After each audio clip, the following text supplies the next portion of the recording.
Hello and welcome to another anime lore and theory video. I'm Shergok, your host, and today we are going to take a closer look at what happens when Ainz Ooal Gown arrives at the new world at level 1.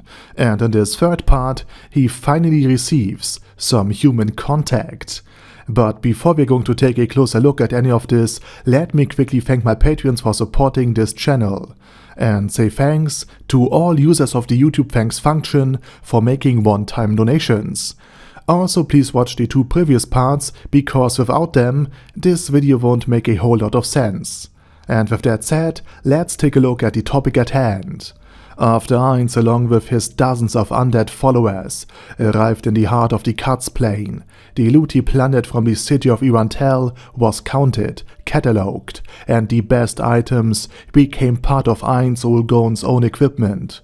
A magical robe that weakens any magical attack by 10%, his orb that can control undead, a scepter that enhances elemental magic, and a magical rapier. A fencing sword acquired from an adventurer who had been overwhelmed by a horde of undead, were among the items he now wore. Others, such a ring that enhances one's beast rider skills, or a bracelet of silencing, allowing bards to play their songs unheard, but with the effect still taking place, were not suitable for Ainz to equip, so he stashed them away. And he trained on the undead plane, growing stronger and stronger, but over the weeks and months, he also noticed how the plane gradually shrank. Once covered in the mist of the plane, after Khajiit's ritual, the mist now didn't even reach the city gates of Irantel, and soon withdrew further and further. And from all sides, more and more adventurers and paladins came to the plane to eliminate the undead, and to cleanse the place bit by bit.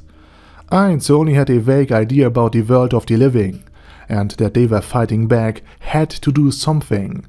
And soon, an opportunity presented itself to the skeletal magic caster. One day on the plain, a team of skilled fighters encountered a whole horde of powerful undead, and a young and increasingly desperate man with blonde hair and a red streak fought desperately against a mighty skeleton warrior. Lucky for him, it wasn't a deaf warrior or a similarly powerful creature, but Hekaran termite, already weakened despite his valuable equipment and magical potions, despite his experience and battle prowess, could no longer effectively oppose the undead. His stamina waned, and the undead warrior gained the upper hand, finally knocking the Morning Star out of his already shaking and blooding extremities. In a last-ditch effort to free himself, Hekaran threw his last healing potion into the face of the undead and struck him with an iron gauntlet, only to suffer a stab to his shoulder and a forceful kick to his left knee, causing him to finally collapse. Closing his eyes, Hekaran awaited the undead to sever his head. However, it didn't happen. Nevertheless, he heard bones rattling, and shortly after, a human voice asked if everything was okay.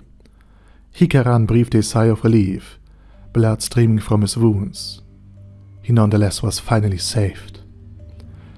But once he opened his eyes to thank the adventurer who had saved him at the very last moment, he only gazed into the face of another, even more gruesomely looking undead being.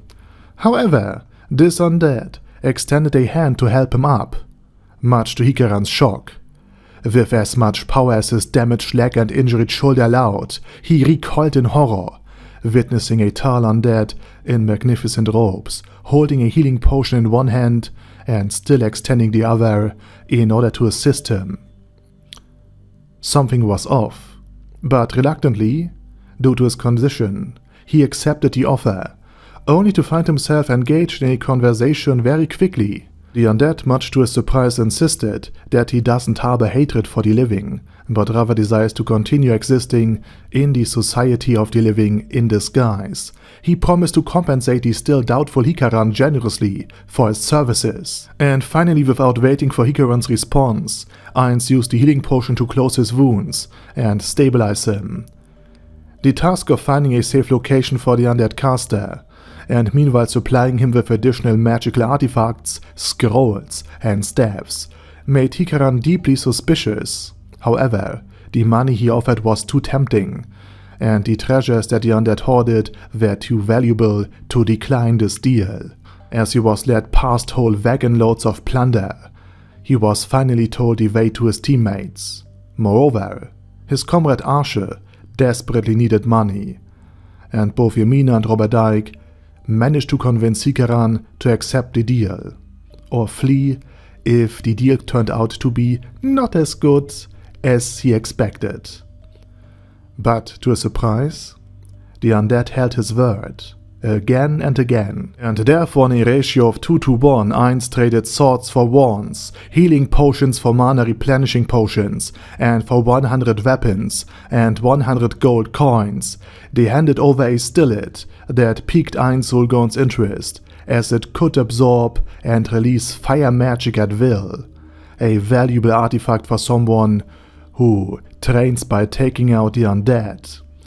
And although both sides were wary, with Robert always ready to intervene, casting healing magic to turn the undead, and the dozens of undead on Ainz undead side never taking their eyes off the living bodies for a second, it proved to be a very productive deal for both parties.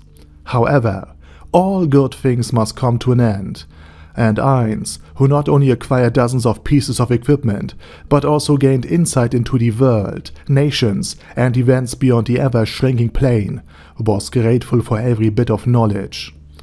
Then came the long-awaited news. In exchange for the final 100 gold pieces, and many of the remaining magical items, Hekaran had indirectly established contact with the Eight Fingers.